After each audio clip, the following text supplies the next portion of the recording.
There are moments in life when the noise of the world becomes too loud, when the constant rush of expectations, conversations, and obligations drowns out the quiet voice within us. Finding Strength in Solitude is not just a book, it's a journey into the heart of that silence. It gently takes us by the hand and leads us inward, where true strength, clarity, and purpose are often waiting to be rediscovered. At its core, this book is about transformation, not through chaos or external struggle, but through stillness. It introduces us to the idea that solitude is not loneliness, and being alone is not a curse, but rather a sacred space, a doorway to deeper understanding.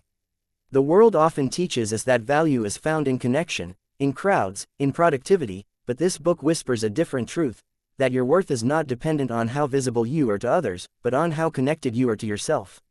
We follow the journey of a central character, Ava, a woman who once defined her identity through her relationships, career, and the many roles she played. She was a mother, a wife, a friend, a professional, constantly in motion, constantly available, constantly giving. But somewhere along the way, she lost her sense of self. There was a quiet ache in her soul that no amount of praise, success, or affection could soothe. And then life, as it often does, offered her a pause, not a gentle one, but a painful, necessary interruption. A divorce, a career shift, her children moving away. The silence that followed felt like abandonment at first. But it became something else. As Ava steps into solitude, she initially resists it. She tries to fill it with distractions, endless scrolling, binge-watching shows, reaching out to people out of habit rather than desire. But none of it satisfies the void. And so, finally, she sits with herself. Just sits, and in that sitting, in that brave act of not running away, she begins to hear herself again. This book beautifully illustrates that solitude is not about isolation from others, but reunion with oneself.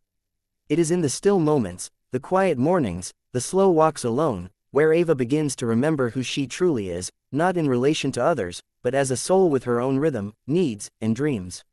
She rediscovers simple joys, journaling, gardening, meditating, reading poetry, listening to the wind.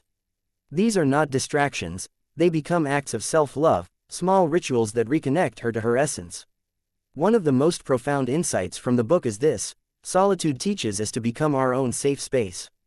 For many, the fear of being alone is rooted in the belief that we cannot handle our own thoughts, emotions, or silence. But when we allow ourselves to stay, not flee, we discover that the silence is not empty. It's full of answers. Ava realizes that many of her previous choices were rooted in fear, fear of not being loved, fear of disappointing others, fear of failure. In solitude, those fears rise to the surface, but instead of being drowned by them, she learns to meet them with compassion.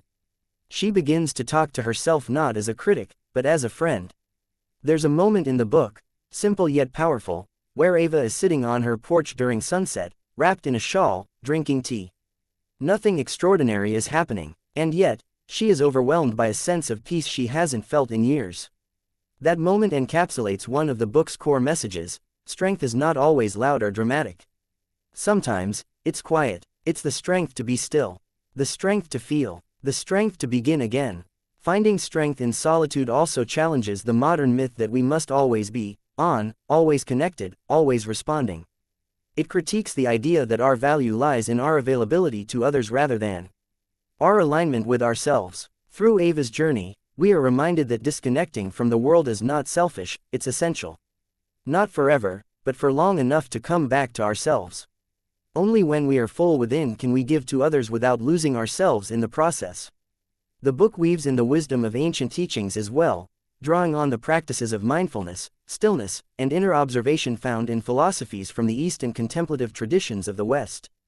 These teachings serve as a backdrop to Ava's transformation, showing that the path she walks has been walked by sages, seekers, and mystics for centuries.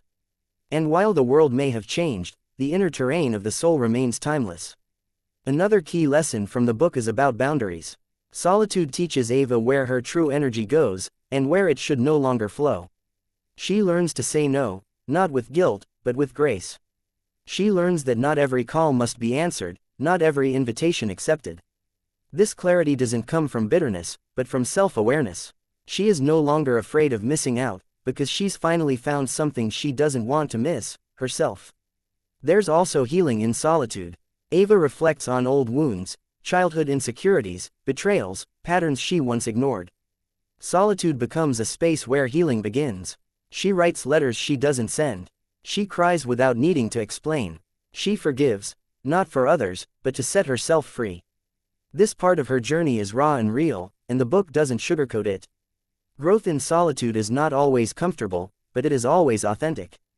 Eventually, solitude becomes not just a refuge, but a foundation. Ava starts to engage with the world again, but differently. She's no longer performing. Her relationships are more honest, her choices more intentional. She no longer fills her calendar to avoid herself. Instead, she creates a life that honors her pace, her needs, her truth. She begins to attract different people, those who resonate with her authenticity rather than her image. The transformation is subtle yet profound. Ava doesn't become someone else, she becomes more herself. And that is perhaps the greatest power of solitude. It returns us to who we were before the world told us who we should be. Finding strength in solitude invites us all to pause, to stop running long enough to ask ourselves, who am I when no one is watching? What do I truly want when I'm not trying to please? What kind of life feels aligned with my soul, not just my obligations? In a world that often equates solitude with sadness, this book flips the narrative. It tells us that solitude can be sacred. It can be liberating. It can be healing. It is not the absence of connection, it is the restoration of it. Connection with self, with nature, with the divine. And perhaps the most beautiful message of all is this: you don't have to fear being alone. Because within you lives a companion who is wise, whole, and loving, you. When you befriend yourself, you are never truly alone. You carry your own light, and in that light, you find not just peace, but power. This book is more than a story. It is an invitation to step away from the noise, to sit with yourself, to listen deeply. Not to fix or change anything right away, but simply to be. To breathe, to remember. Because when the world grows too loud and life feels overwhelming, the answer may not be to do more, but to do less. To find a quiet space. To close your eyes, and to trust that within your own soul lies the strength you've been searching for all along.